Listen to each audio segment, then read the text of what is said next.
I'll get right into it. So this talk is called An Exploration of Starting Games the Less Wrong Way.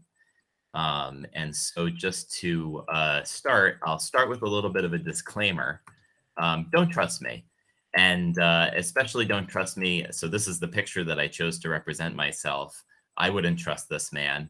In fact, if I was in someone's house and they had this picture hung up on the wall, I would do everything I could to get out of it. I will say that I did not make this picture. Ichiro, who runs Dejobon, made this for me. I would not write that I am the future. But I thought it was a good way to illustrate my point, and that is that this is really my perspective, all the info that I'm going to share here. I can really only speak from my experience, and this is just blanket advice. So it may not be a good fit for everyone. And I really want to be clear that what I'd really like out of this is that anything that I say in this talk, people really think about it, disagree with me, think that there's better ways or different ways to do some of this, because as you will see from the talk, a lot of this is a work in progress that we're talking about, and I'll share a little bit about what we're doing and what the goal of this talk is. But this is a process that we're working on at Petracore that's a work in progress. Likewise, I'm going to go kind of quickly through a lot of information, and some screens will have some of what we're doing in it that people are free to take screenshots of or pictures or what have you. And then I'm hoping to get through things quick enough for time for questions at the end. So just some info about Petricore and who we are. So we were founded in 2015. We were a bunch of grads from the college formerly known as Becker College. And when we graduated, we decided to start a company called Petracore. We've released about 5 games that are our own intellectual property that we developed, and those have been on mobile, PC. We did a VR game. We like to play around with a lot of different technologies. We've also done many client projects, and that is the majority of what we end up doing at Petracore. We're a team of 6 right now, and our current game projects include, we're working with Dejobon Games on Remastered for 2021. We're also working on a game called Operation Dogfight that we've shown around at a bunch of different shows. We also have a game called Battle Billiards that was just a prototype that we made as part of a game jam competition for Google Stadia, and we got a little bit of money from them in order to actually release it on Google Stadia, so we're just starting that. But those are our current projects. So how we make/made games. So let me know if this sounds familiar to anyone else. We would start with a game jam. We usually with some kind of like wacky prompt that we would have. Then we would prototype ideas. We'd pick one that we really liked, and then we keep working on it, and then we keep working on it, and then we keep working on it.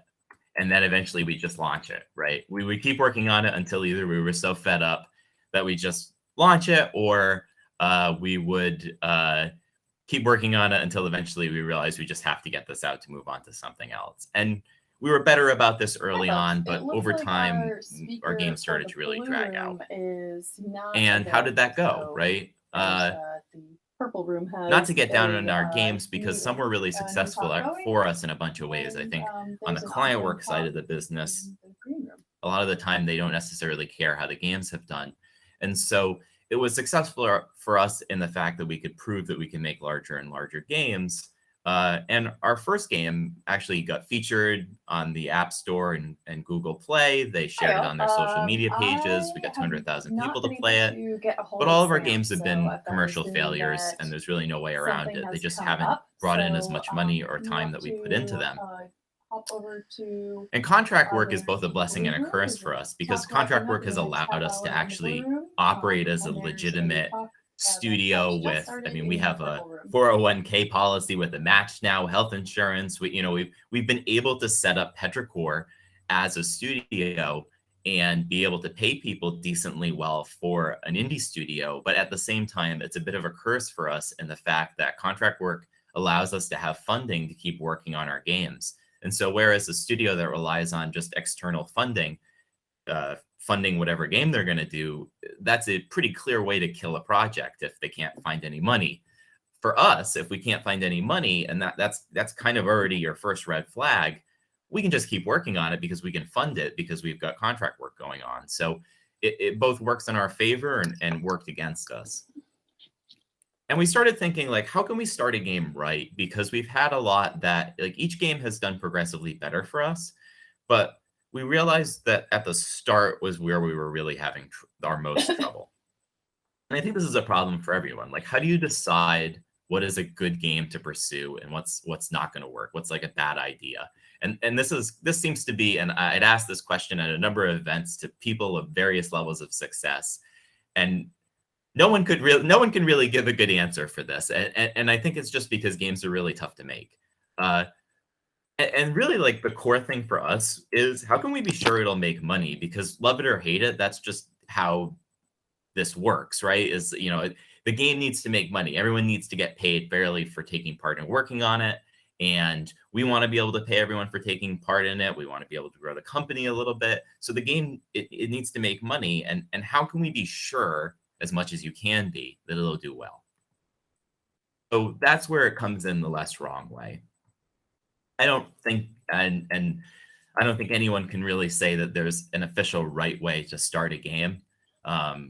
Games are really complicated. They're really tricky. And the process that I just described, where I said, we'd start with a game jam and then just keep working on it, people have done that and had very successful games that do really, really well. And so that wasn't the right way for us, but it could be the right way for someone else. And so there really isn't a right way to do it, but we needed something different for us because what we were doing wasn't really working for us. So I think a lot of people can kind of fall into this trap where what we were doing was just working off whatever prototypes we made because we liked them, and we try and make the red flags that would come up, the problems that would happen where people would, we didn't have a great answer for the business model. We kind of like attach things onto it like some sort of Frankenstein Lego project where we were just fitting as many things as we could into it to try to explain. And I think a lot of people tend to fall into this trap.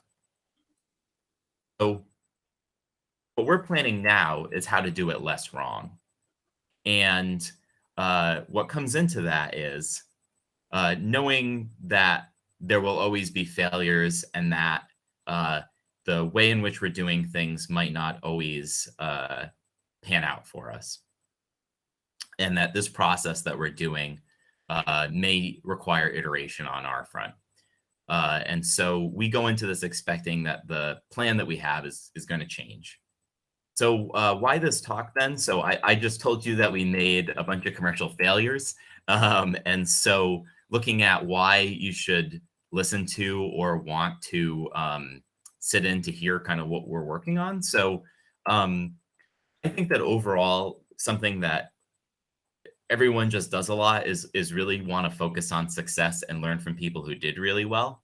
And it's a trap that we all fall into where we look at, we want to learn from the people who had successes, but failures teach us a lot. And I think failures teach us more.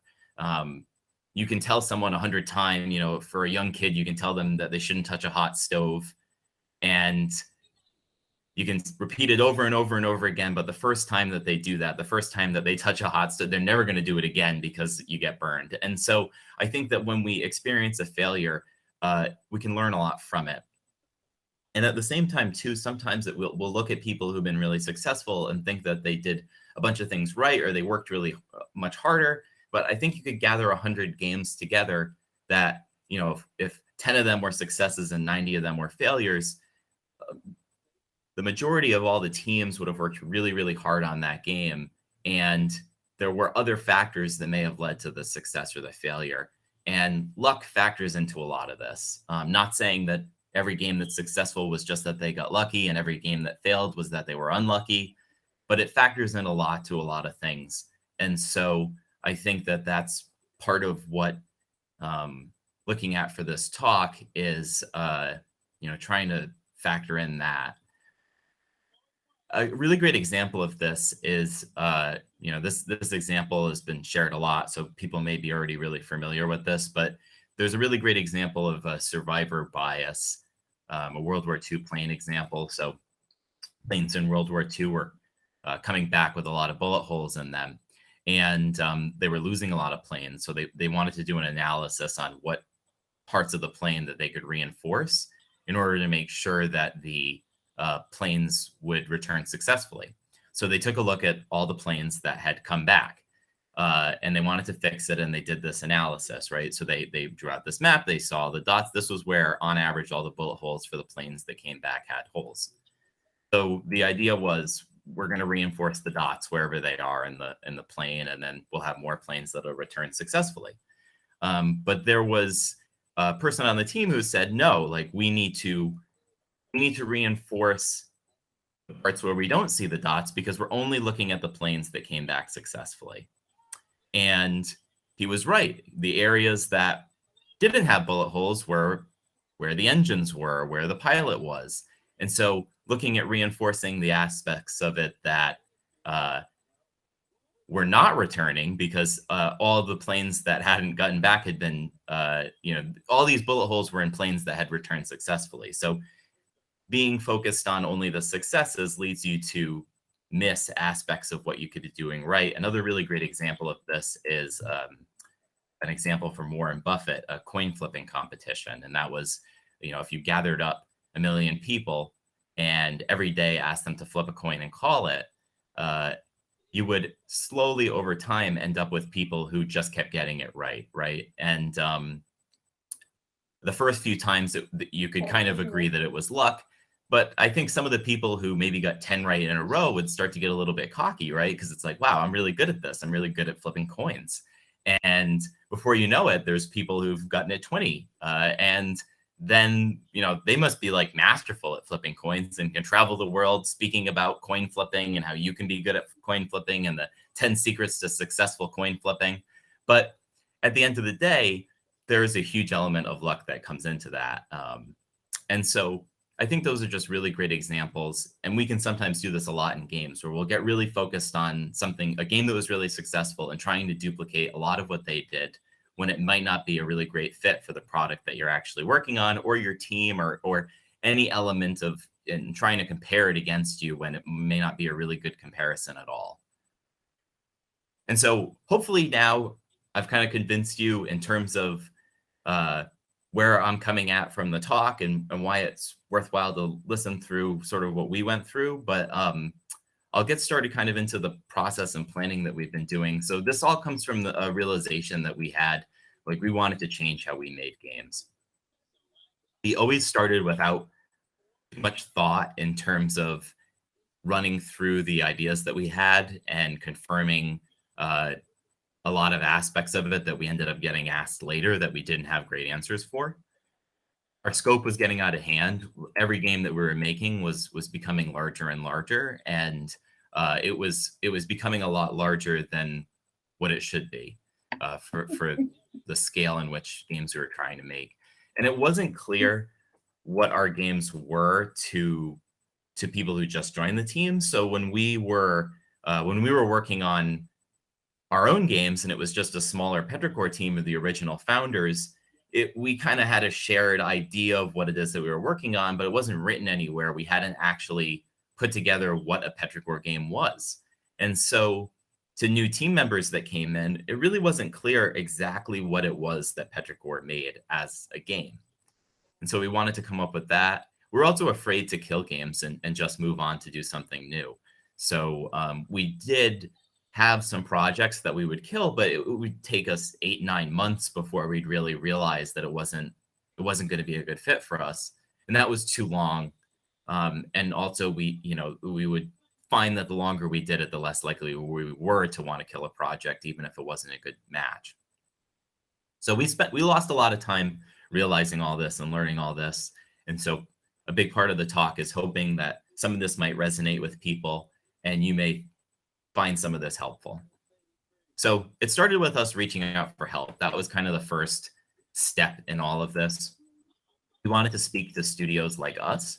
And I specify the like us portion because I think it's important that we spoke with people who had the same problems or experiences that we did. we could have talked to a 300-person AAA studio, and we would have undoubtedly learned some things from them that would have been useful. But they have much different projects than we would do and different problems and just approach games differently than us.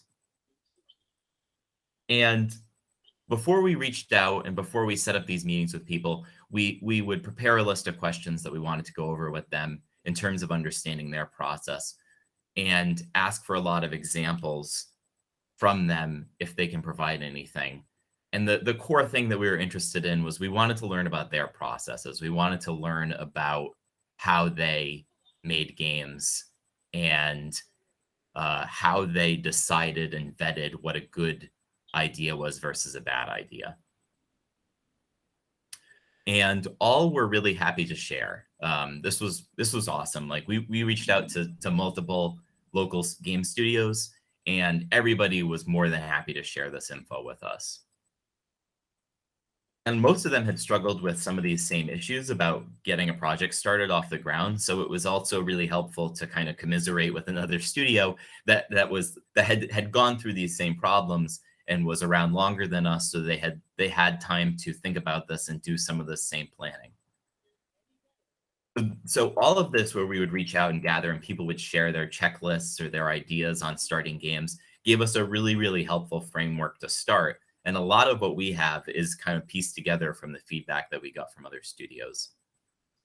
The other thing that we started doing a lot more of was meetings. And I know that, you know, this can be kind of a bad thing, is wanting to have a lot of meetings, but we wanted to have really good and meaningful meetings. So one of the things that I realized that I was really failing at as the leader of Petracore was meeting with the team leads and spending time talking to them about goals for each of their focuses. So we started doing a bi-weekly design meeting, a monthly art meeting, a monthly programming meeting, and then a quarterly meeting where all the leads got together to talk about anything that we had discussed in the monthly meetings that would come together or impact the entire team. And we weren't really doing this before, or if we did do it, it was very spur of the moment, like, let's have a meeting and talk about this. But having a set meeting that just constantly goes, that's actually time that we set aside to talk about goals for design, is really helpful. And these were all one-on-one, other than the quarterly all leads, where it was myself and whoever the lead is for design, art, programming. And the goal was to talk big picture and process. We weren't really supposed to get too into the weeds in terms of granular executing on things, more big picture. What are the goals of this, of design of art? And this time's really important, and it lets us just focus on goals, because we weren't always taking the time to take a step back and think about what we wanted to do for each discipline within the studio. And so this let us just take that time to connect and focus on what it is that we needed to do. The frequency of this can be determined by how much you need it. So a lot of our planning's been around our design process and signing off on games. So I meet more with our lead designer in order to go over that. But the frequency of this can be determined by your need. If you're doing a really art heavy game and you want to meet frequently for art, I think that, you know, that should be the case. And if for us, we realized, like, we had a game in production, I might meet more frequently with everyone just because we have something that's going on constantly. But this worked for us. The other thing that's really important is having really good notes and an itinerary.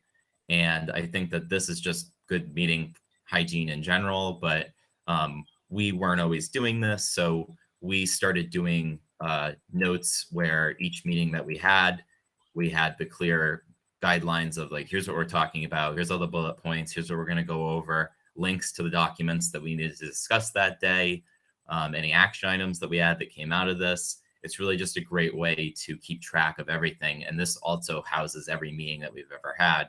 So I can go back to 3 months ago and see, wait, what did we say about that? And have a note for it. So this is just really helpful in terms of keeping track of things. So the first thing that we started in the process of looking at and coming up with a better process for was our studio values. So this was like, what is a Petricore game? I think a really great example of this is like the Disney Castle, right? The Disney Castle comes up before a movie starts, and you already know exactly what you're in for, right? Like there are certain things within a Disney film that you completely expect will happen. If the Disney Castle came up and was followed immediately by like, a hardcore like violent battle scene, that wouldn't really work, right? Like that would not go with your expectations of what a Disney film is. So we wanted and think about it as after the Petricore logo appears, what are some of the things that we want people to always think, well, this is a Petricore game. And so I needed to figure that out. And that's also, it really should come from the people running the studio, right? It is like, why are we all gathered here? And like, what are the type of games that we're going to make? But we also wanted to involve the team and get a consensus from everyone about what their thoughts were for what a Petricore game is. So we ended up going with, what we did was we did studio collages, which were the way in which we wanted to gather everyone's thoughts on what a Petricore game is, but we wanted to do it in kind of a weird creative way. So the way that the collages worked was everybody had a certain amount of time to gather 10 images of what a Petricore game was and 10 images of what a Petricore game wasn't. And they could be any kind of image. So it didn't need, the only rule was that it couldn't be one of our games, because that would be too easy to just list all of our games as what a Petricore game is. So it could be pictures of art. It could be photographs, words, anything that you wanted to explain your point of what one of our games is and what it isn't. And what we were hoping from this was that we could draw some similarities between what everybody had and also reinforce what we thought the pillars or the values were going to be that came out of it. So we had some examples of some of the collages. So like this was the one that I had put together.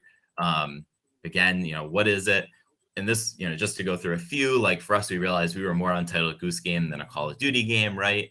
Our games were more about, we needed a financially successful game that would bring money into the studio so that we could keep doing projects. And we're less concerned about like winning awards and we're more concerned about financially viable games.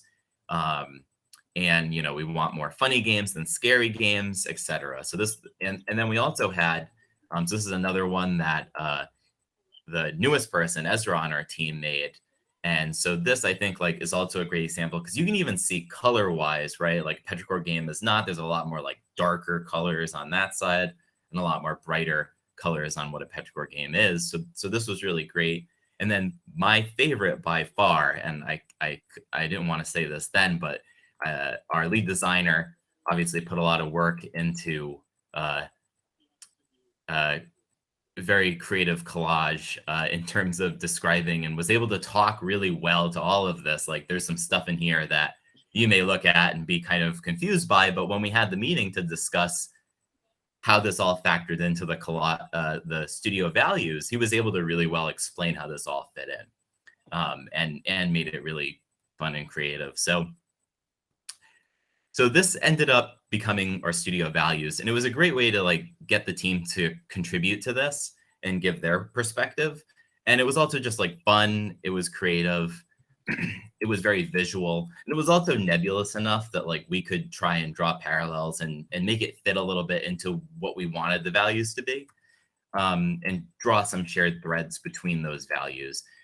And before we did this, we talked about what we thought they were going to be. And I think that's really important to have an idea of what the values will be going into this, because otherwise you don't have something to compare it against. So you don't know how wrong or right you are about what your team thinks about the studio values.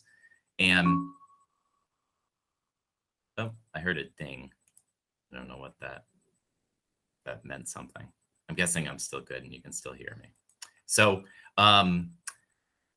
this is like a 5-minute warning for people who are ending at 4:30.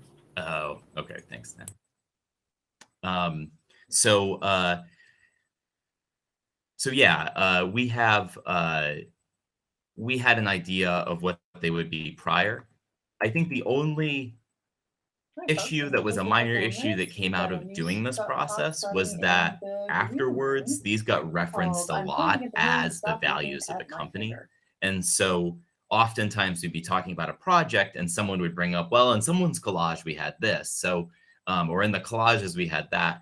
And so they really weren't meant to be the foundation of what our values were, but they got thought about that way. So I would be clear more. I wish I was more clear about what the goals of doing this exercise were with the team. And so if anyone finds this interesting and has a similar thought that you have a similar problem within your group or team or company and want to try this too, to be clear about what this exercise is, and that there'll be some goals that or some values that come out of it that will be sort of based around thoughts that people contributed, but may not draw exactly to them. And also we chose purposely to leave off any of the negative, like what a game isn't. We wanted to just focus on what it is.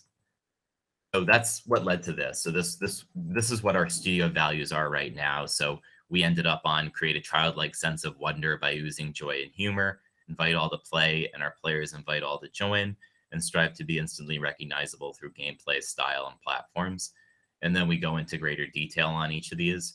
But again, we wanted these to be more what it is and to be more invitational and to have people think about it. So off of that, we have, these values are meant to serve as unifying themes that should be present in all of our games that make them a Petricore game. And this document's not meant to restrict design ideas, but instead serve as inspiration for where to go. So we really wanted to be clear about this, that it's not meant to be a roadblock for anyone or to make someone not want to submit their game. It's more meant to serve as some structure or some shared ideas that all of our games aim to have. So moving on from that, we then wanted to talk about how we were vetting ideas as a company. And core to this, how do we decide what ideas are good or bad? And also, how do we solicit ideas from the team? Because we really wanted everyone to be able to have a say in what game we might do next. And it's always how we've done things, but we didn't really have a great process for that. And so also, how do we decide what's worth prototyping?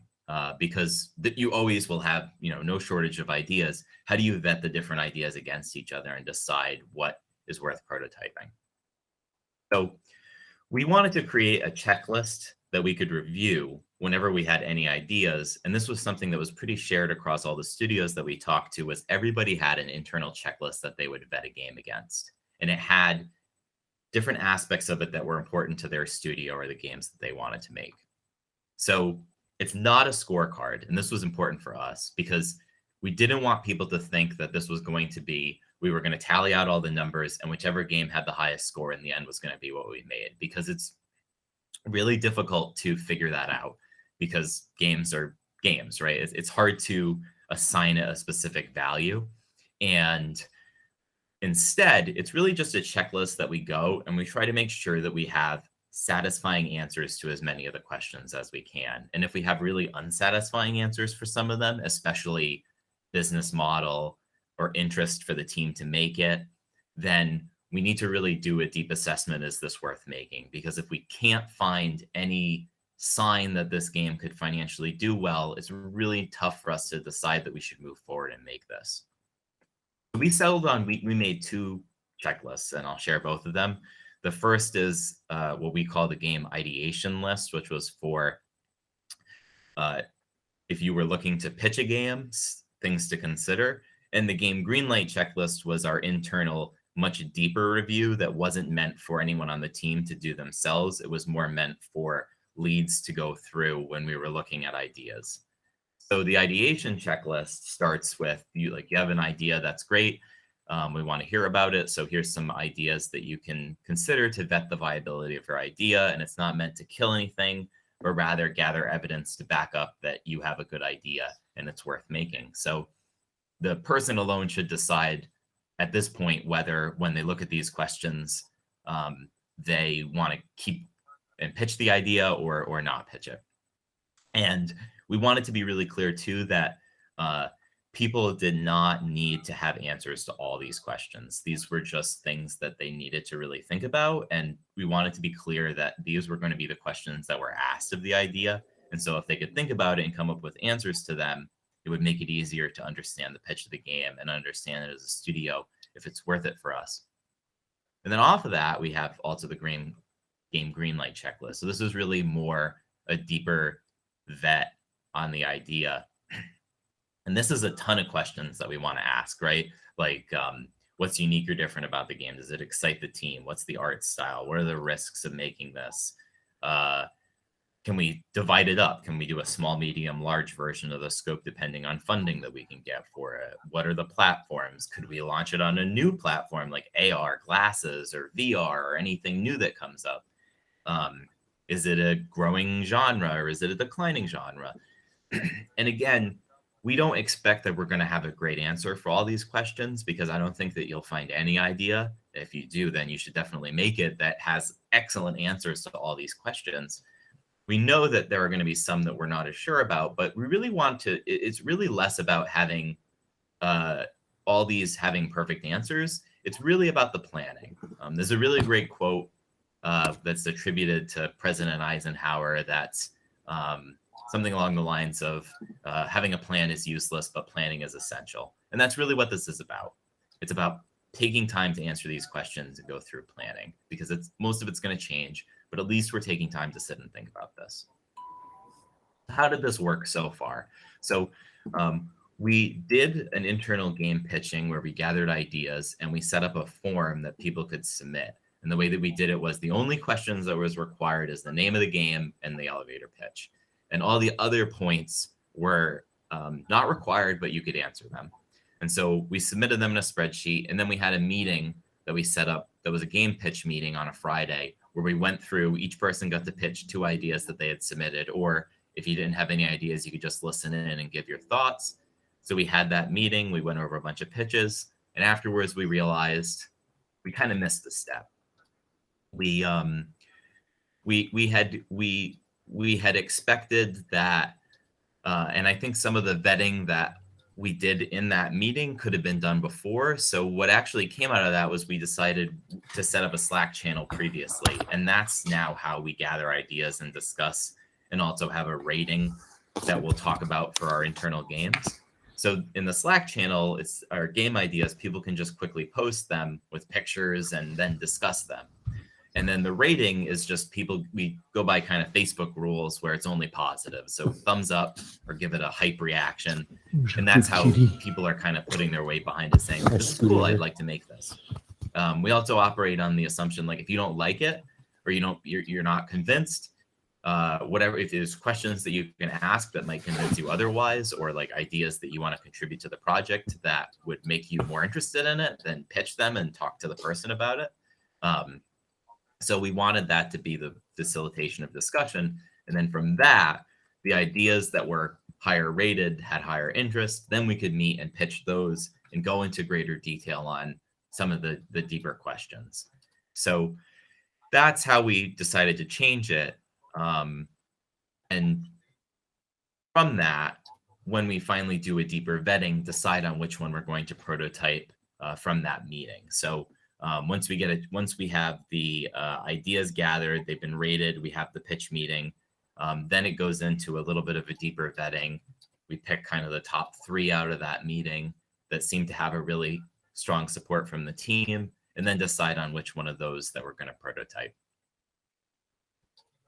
So the next part was developing a prototype and thinking about how we did that. For this, we really wanted to know, how can we work on the prototype better? Because a prototype for us always transitioned into the game very quickly. And also, how do we fit this in with the fact that we're a work-for-hire studio and we have concerns about being able to just pull people in and off client projects to work on games? So what we settled on was we're going to block out a 1 to 2 week game jam window. And that game jam is used as time in which we're going to work on our game. And so the game jam window is meant to be able to have everybody full-time focused on the game and not have to deal with client projects during that time. We also wanted to have a lot of time for pre-planning and having really clear goals of the game jam before we go into it. And I think this is really important. Like, what do we want as a studio out of this game jam? And so we would do all that pre-planning before the game jam to make sure things are set up nicely for people to go into it. Prototyping itself, we want to prove the hard stuff. We don't want to fall into the trap of prototyping something that's very easy to make or is already well established. So for instance, if the game we were going to make was like a RPG and the twist was a really unique combat system, we would focus all of our time on prototyping that combat system and not waste any time making an inventory system, making the movement system, any of that stuff, because that's all well established. And if we're not doing anything really unique with that, we're not going to waste our time making an inventory system, because that's not difficult. That's not worth prototyping. So prototype the hard stuff, prove the hard stuff before we do it. Also set up the repos, do the onboarding, make it as easy as possible to start. We want people to hit the ground running and try to have everyone full-time on it. That's the other big thing is work for hire sometimes can really peel people off or emergencies happen, but really block out the time and give enough of time in advance so that everyone can be full-time. Also, we want the development programming prototype portion of it to occur separately from art and concepts, mostly, right? They should be aware of what each other are doing, but they shouldn't be trying to converge at any point and actually spend time putting art and making art work in the prototype. We would do this a lot, and we'd waste a lot of time trying to make a prototype look and put somewhat final art into the game when we really should have been focused on iterating on the art outside of the prototype. And so this was a big thing that we came to what we wanted to do with this, was we wanted those things to really occur separately and not try to happen together. And the other big thing that we realized we weren't doing well was vetting our prototypes externally after we made them. So we weren't doing this well, and we want to now really built into the process is after that 2 weeks are done, we have to reach out to industry folks to get them to try the demo, give feedback on it, pitch the game, get their thoughts, and get that external validation, whether good or bad, to understand how people are feeling about the overall concept, and not rely on public events. Those are a trap that we fell into several times, where I think at a public event, we really want to focus on that being a marketing exercise now versus any kind of playtesting demo, because a lot of the time you'll go to that and we'll be a nice development team with smiling faces, come play our game, and no one's really heavily critical there, and you'll get a lot of yeah, that's great, that kind of pushes you in the wrong direction, where you keep working on the game and it gives you this validation that things are good when they really might not be, because people are just kind of being nice because it's in person and you're this nice person in front of them. So we want to gather people's idea on the demo with a focus on the market viability, really, as kind of the core aspect of it, is how can this actually do as a game that we launch? Will it actually do well? And during and after these steps, so the way that we're approaching running the projects is that we'll do a monthly team assessment. And from that, the team itself decides, do we continue working on this? Do we kill the game, or is it ready? If continue means it goes another month, we do the assessment again. Kill means we've decided it's just not worth pursuing anymore. We don't have it. We do not believe that this can do well. And ready is, we feel like this, the demo, the concept art, everything is ready. We should start pitching this. And the team working on it holds the decision itself. We factor in external feedback and our own internal thoughts on the project, and then working on the pitch deck alongside this. Leadership can influence this process, so I can give my thoughts on whether or not we're going in the right or wrong direction, but the team itself gets to make the final decision. And so the idea behind that is, if I'm really convinced that it's not going to do well, and I can't convince the team of it and make a good enough argument for it, then there's something wrong there, where there's people are seeing something that I'm not. And so we need to have a discussion about that, and the team really gets to decide whether or not they're working on it. The other part of it is, it's kind of demoralizing to just have the axe fall down from somewhere else that you don't really have control over. And so we want it to really be something that people get to decide based on input from everyone. And really, at the end of the day, we want to kill more prototypes, and that's a big part of it. Is we haven't been as good in the past about quickly moving on and trying different things, and we want this to be a big part of it. Is being able to keep trying different things. So ready, once we've decided it's ready, we're ready to work on it.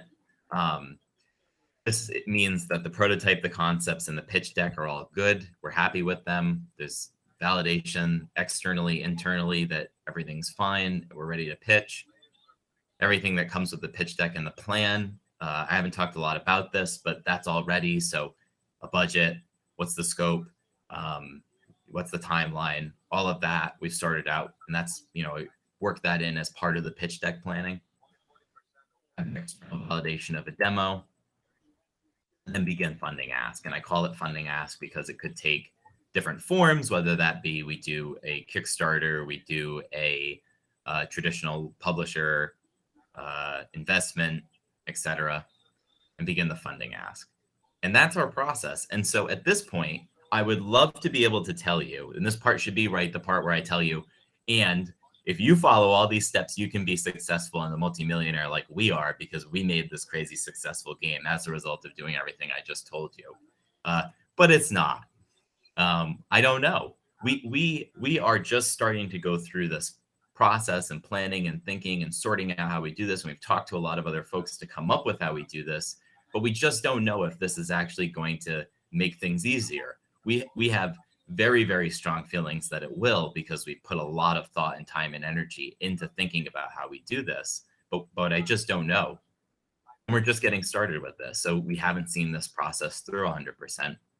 And it's already changed a lot as we try different things and we iterate on this process. And we're treating it kind of like a game where we're doing postmortems a lot and tweaking things to make them work for us as a studio. Which is really how it should be. We never really want to be locked into one thing in terms of how we're doing things or how we're looking at working on a game, because we really want to constantly be, and everyone should be looking at how you can improve things. So at the end of the day, really, the takeaway that I hope people would have from this talk is just that if as a result of this, everything that I described that we do, our checklists, etc., if none of that is a good fit for you and you don't do any of what I just said, that's perfectly fine, because what I hope the takeaway is that it's really needs to be what's right for you, what's right for your team, what's right for the project that you're working on. And really, the talk is less about what it is that we're doing and more about the process by which we're trying to constantly be reassessing how we make games and get feedback externally and come up with a process that works really well for us. So thank you very much for listening. I really appreciate, again, everyone that came out to listen to this talk, and a special thanks and huge thank you to the Petracore team, because they've really been the ones who have been helping craft this entire thing. I get to talk about it, but they've been instrumental in figuring out what this is.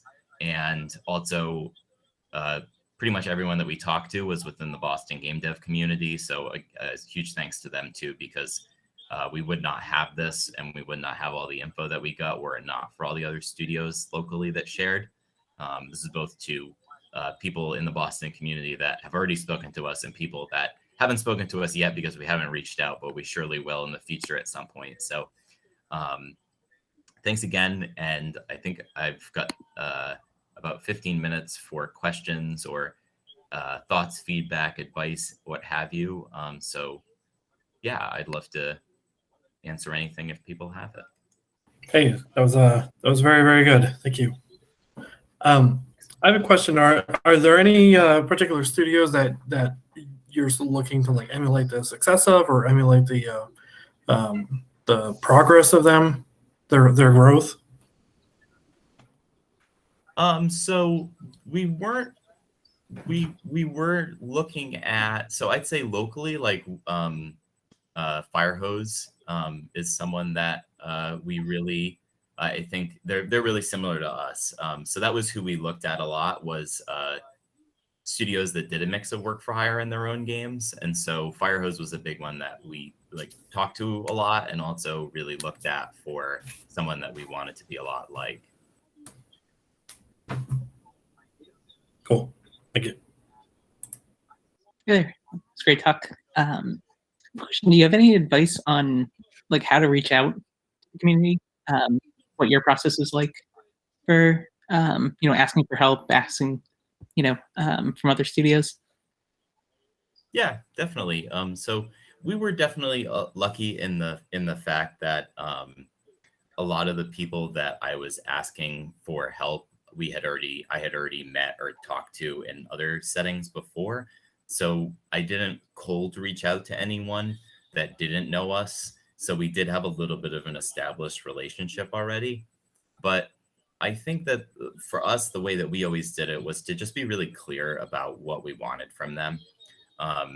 Not just send like a, hey, can we chat? And be really clear. Like, this is, we would usually start an email with like, here's the problem that we're having, and here's what I'd like to talk to you about. And that was what usually got a really good response, especially if the studio had dealt with that problem before. Was they were really receptive to it. Was, oh yeah, like we've had that same issue, yet we're happy to talk to you about that. And so that I found was the best way to just reach out to people, was to be very upfront about what you wanted. Mm-hmm.